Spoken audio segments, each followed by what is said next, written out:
Elle était furieuse de devoir servir une table noire parce qu'il ne donne jamais de bons pourboires. Hello YouTube. On espère que vous allez tous bien. Ouais, on se retrouve encore une fois pour une nouvelle vidéo YouTube. On va vous raconter 3 histoires, 3 sujets mauvais comme d'hab. Vous donnez votre avis. On va juger fort aujourd'hui. Comme d'hab. Surtout, si vous n'êtes pas encore abonné à la chaîne, abonnez-vous, ça nous donne de la force. Commentez la vidéo, mettez un petit like et surtout écoutez-nous sur les plateformes de téléchargement comme Spotify, Apple Podcast, etc., etc. Si vous êtes en voiture ou si vous faites la cuisine et que vous voulez entendre des histoires rocambolesques, c'est comme ça qu'il faut faire. Allez, c'est parti pour la première histoire.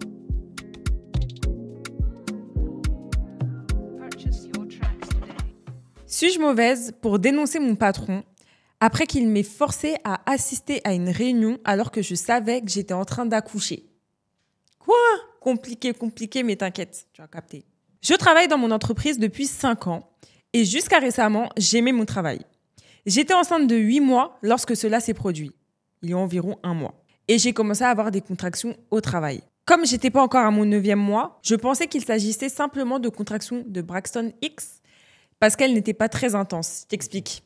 Contraction de Braxton X, en gros, c'est quand ton ventre il se durcit, mais c'est pas les contractions de travail. Ça veut pas dire que tu vas accoucher, mais genre ton utérus, des fois, il se contracte et tout pendant la grossesse. Tu connais? Donc elle pensait que c'était ça, elle pensait pas qu'elle allait accoucher.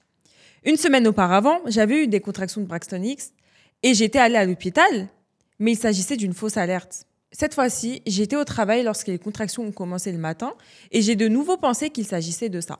Je ne voulais pas provoquer une scène, alors j'ai continué à travailler. La dernière fois que je suis allée à l'hôpital, mon patron, John, a fait des commentaires sarcastiques sur le fait que j'étais trop dramatique et a plaisanté sur le fait que je devais programmer mon accouchement en fonction de réunions importantes.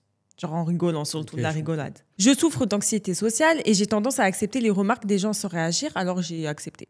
À midi, les contractions étaient de plus en plus fortes et rapprochées et j'ai su qu'il s'agissait d'un véritable travail. Il fallait que j'aille à l'hôpital. J'ai informé John que j'étais en train d'accoucher et que je devais partir. Il a roulé les yeux et il m'a dit « Reste pour la réunion de 13h. C'est crucial et nous avons besoin de toi. » Il abuse de ouf, lui. J'étais abasourdie. J'ai répété que j'étais en plein travail et que je devais me rendre immédiatement à l'hôpital. Dinguerie. John a répliqué « C'est qu'une réunion. Assiste à la réunion et après tu pourras partir. C'est pas comme si le bébé allait sortir tout de suite. » MDR. Sous pression et effrayée pour mon travail, je suis restée à contre-cœur. La réunion a duré 2 heures atroces.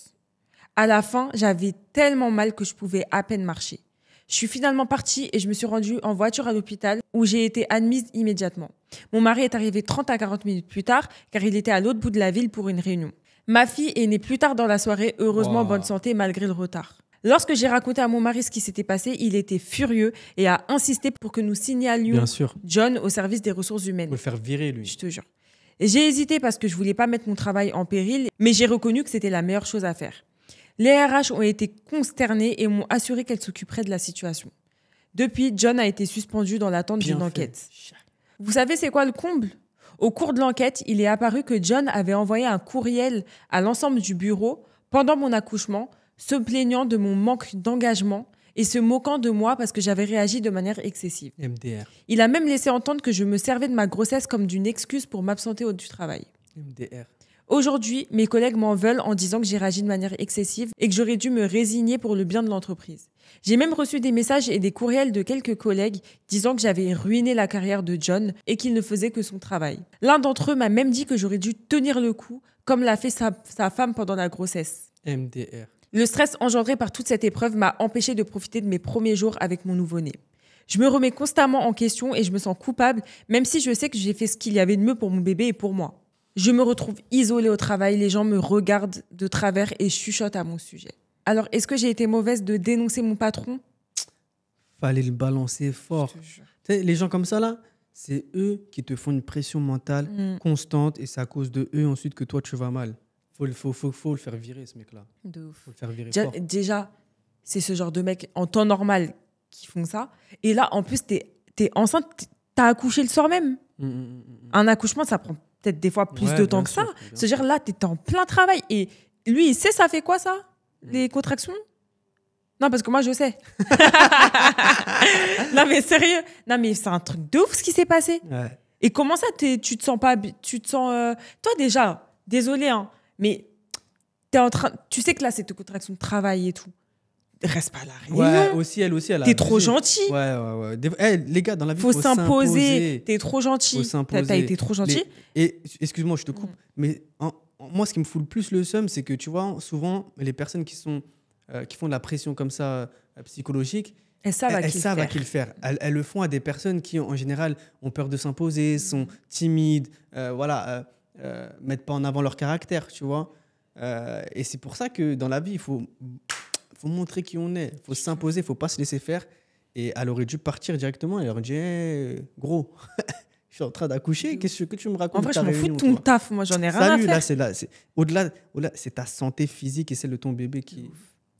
Tu peux mourir d'un accouchement. Ouais, bien sûr, mais il y a encore des femmes et des enfants qui meurent à chaque accouchement. Bah, de ouf.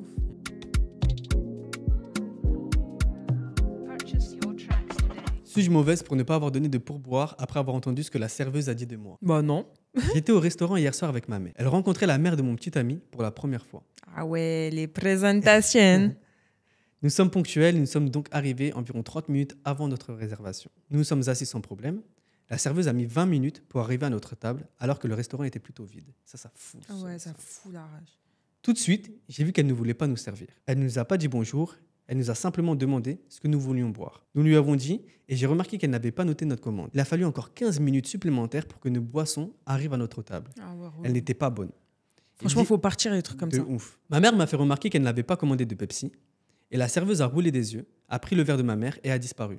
Elle aime pas son taf, elle. Je me suis excusé pour aller aux toilettes peu après. Je n'avais aucune idée de l'endroit où j'allais. Alors je suis allé à l'entrée pour demander à l'une des hôtesses. Et pendant que je me dirigeais vers la zone des serveurs, j'ai entendu la serveuse parler à d'autres hôtesses. Elle était furieuse de devoir servir une table noire parce qu'ils ne donnent jamais de bons pourboires. Oh là. Ma mère et moi étions les seules personnes noires dans le restaurant. Elle ne chuchotait même pas lorsqu'elle a dit ça. Je suis choquée, je m'attendais à tout sauf ça là. Même moi. Je n'ai pas été stupéfaite, mais son manque d'effort a commencé à prendre du sens. J'ai interrompu leur conversation et j'ai demandé où se trouvaient les toilettes. Je n'ai pas laissé entendre que j'avais entendu ce qu'elles avaient dit. Et lorsque je suis sorti des toilettes, mon petit ami et sa mère étaient déjà assis. Mon ami et sa mère sont blancs. Lorsque la serveuse a vu le reste de notre groupe, elle a fait un virage à 180 degrés. MDR. Son service était excellent. MDR. Elle a pris des notes, raconté des blagues et nos verres d'eau étaient toujours bien remplis. MDR. Comme la soirée s'était si bien passée, j'ai décidé de traiter tout le monde et de payer l'addition. Elle m'a donné la machine et je lui ai souri en tapant 0%. Bien fait. Parce que maintenant, aux États-Unis, la culture du tips, elle est beaucoup ancrée, donc on donne des pourboires aux serveurs. C'est comme ça qu'ils gagnent bien leur vie d'ailleurs. Et en France, maintenant, tu commences à avoir. Il y a la dernière fois, je suis parti boire un verre avec un pote et au moment de payer, il avait écrit pourcentage 0%. Désolée, mais même moi. L'argent, c'est dur. Et même au supermarché. T'as vu quand ils disent l'association, moi je connais pas. Désolé, moi j'appuie sur le rouge. En plus, ils disent veuillez arrondir. Je paye 9,02 €, ils me disent arrondir à 10 €. Et mon frère, c'est pas ça. En vrai, ça fait crevard parce qu'en vrai, c'est 80, c'est même pas 1 euro que tu dois mettre. Pause, on va remettre dans le contexte. Moi, demain, je vais donner une association. Je vais donner une association que je connais. De mon plein gré. Je vais pas donner une association, ça part dans le Franprix. Je sais même pas s'ils vont donner la totalité des fonds. Non. Moi, je suis pas d'accord. Je suis pas d'accord. Mais après, vous donnez, si vous pouvez. Oui. Des gros crevards. Non, mais en vrai, faut donner. Non, faut donner. De toute façon, on n'est pas là pour dire combien on donne à qui on donne. On n'est pas là pour dire ça. Mais juste, arrêtez d'arrondir. À Franprix. Déjà, Franprix, le Franprix chez nous, il est trop cher. Si vous regardez cette vidéo, Franprix de là où on habite, commence à descendre les prix. L'inflation, là, ça touche tout le monde. Attends, on fait 3 courses, on en a pour 30 €. C'est quoi ça? T'as acheté un. Je sais même pas ce que t'as acheté, frérot. Reprenons l'histoire. Donc, on en est au moment où elle tape 0% pour le tips. Elle n'en s'est aperçue qu'une fois le reçu imprimé. À ce moment-là, nous avions tous commencé à partir. Elle m'a tapé sur l'épaule et m'a demandé si j'avais fait une erreur sur l'addition. Je lui ai répondu que non et j'ai regardé le reçu. Elle m'a demandé s'il y avait un problème avec son service et je lui ai répondu que son service était fantastique. Mais qu'en tant que femme noire, je donne pas beaucoup. Je ne donnais pas des bons pourboires. Son visage est devenu blanc. Elle a ri nerveusement et j'ai ri aussi. Je suis parti après cela, mais la mère de mon petit ami m'a demandé ce qui s'était passé. Je lui ai raconté ce que j'avais entendu et la mère de mon petit ami m'a dit que j'aurais dû lui donner un pourboire de toute façon parce que cela montre du caractère. Non, elle prend mon argent, je donne pas mon argent moi. Elle a semblé très en colère contre moi après ça. Bah je m'en fiche. Mon petit ami et ma mère sont tous les deux de mon côté, mais je me demande si je n'aurais pas dû donner un petit pourboire. Non, j'ai juré t'as bien. Moi je te donne 10 sur 10. Franchement, t'as très bien réagi. Pourquoi tu vas donner ton argent? Non, en fait, t'aimes pas les noirs. Prends pas mon argent. En vrai. Non, moi, je suis complètement d'accord. Parce que là, elle dit, ça aurait montré que tu vaux mieux. Bah non, parce que là, c'est mon argent que je te donne. Tu vois ce que je veux dire? Après, ça peut se comprendre dans le sens où faire ça, c'est pour la faire mentir, en fait, par rapport à ce qu'elle a dit. Ouais, mais non, parce que tu prends mon argent. Non, en fait. Ah ouais, toi, ton non, argent, oui, c'est mon argent. Non, mais en vrai. Non, ouais, je comprends ce que tu veux dire. Non, je suis pas d'accord. Si c'était autre chose, ouais, tu montres que tu vaux mieux, donc Fiona, voilà. en tant que craqueuse professionnelle, je sais qu'elle aurait pas donné son argent. Mais Ça jamais de la serait vie, parti je te en donne. bagarre même. Non. Histoire numéro 3.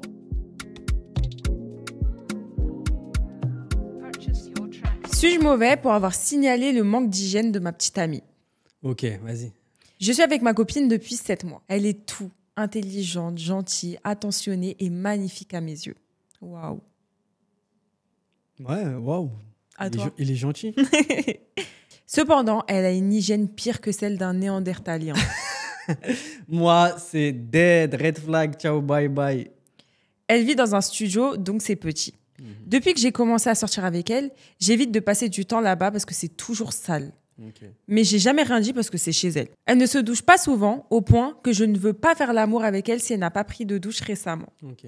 C'est là que ça se gâte. Elle a ses règles et il y a 3 jours, elle a eu une journée très difficile. Je l'ai appelée et je lui ai demandé de venir chez moi jusqu'à ce qu'elle se sente mieux, que je puisse cuisiner et m'occuper d'elle et que je lui permette de se reposer. Elle a pris sa semaine de congé parce qu'elle était si mal en point. Elle est venue chez moi et n'a pas apporté de produits d'hygiène féminine. J'ai dû courir au magasin à 3h du matin pour lui acheter ses affaires parce qu'elle portait la même serviette hygiénique depuis si longtemps qu'elle avait coulé sur mon lit. Je n'ai rien dit car elle est stressée. Le lendemain, je suis rentrée du travail et elle avait posé Là, j'ai dit et ouais, James. James, c'est naturel. Mais non, je désolé. sais, merci. Mais il faut changer les serviettes. Ouais. Le lendemain, je suis rentrée du travail et elle avait posé la serviette de la nuit précédente sur le sol de la salle de bain sans même l'avoir emballée. J'étais furieux et je l'ai interpellée en lui disant que c'était dégoûtant et que je voulais pas voir ça quand j'allais aux toilettes. Elle s'est mise en colère et a dit que je l'avais traitée de dégueulasse. Je lui ai expliqué qu'avoir ses règles n'était pas dégoûtant et que c'était une chose naturelle, mais que laisser une serviette hygiénique ensanglantée sur le sol de la maison de quelqu'un était dégoûtant. Bien sûr. Elle a perdu la tête et m'a dit qu'elle se sentait dégoûtante et malheureuse. Est-ce que j'ai été mauvais de l'avoir dit Non. qu'elle était sale? Non, je suis désolé, il est pas mauvais. Au bout d'un moment, quand tu vis avec quelqu'un où tu partages le même espace que la personne, il faut respecter cet espace. Il y a des choses à faire, il y a des choses à ne pas faire. Pour moi, ça fait partie des choses à pas faire. C'est tes affaires, tu les ranges. C'est pareil pour les vêtements, c'est pareil pour tout, tu vois. Là, ils vivent ensemble ou ils vivent pas ensemble? Non, ils vivent pas Ils ensemble. vivent pas ensemble. Donc, En plus, c'est encore chez lui. pire. C'est chez lui, encore pire. Moi, je suis désolé, quand je vais chez des potes à moi, je sais pas, je dors chez des potes à moi, mes affaires, je range mes affaires. Tu dois faire encore plus attention que chez toi, De ouf. selon moi, tu vois. Quand tu pars en vacances, je suis désolé, tu fais attention, tu respectes les espaces des gens, etc. Alors laisser une serviette au milieu de chez ton mec, mais t'es les plombs, quoi. Donc oui, je sais, les filles, vous énervez pas contre moi, s'il vous plaît. C'est naturel, il n'y a pas de souci.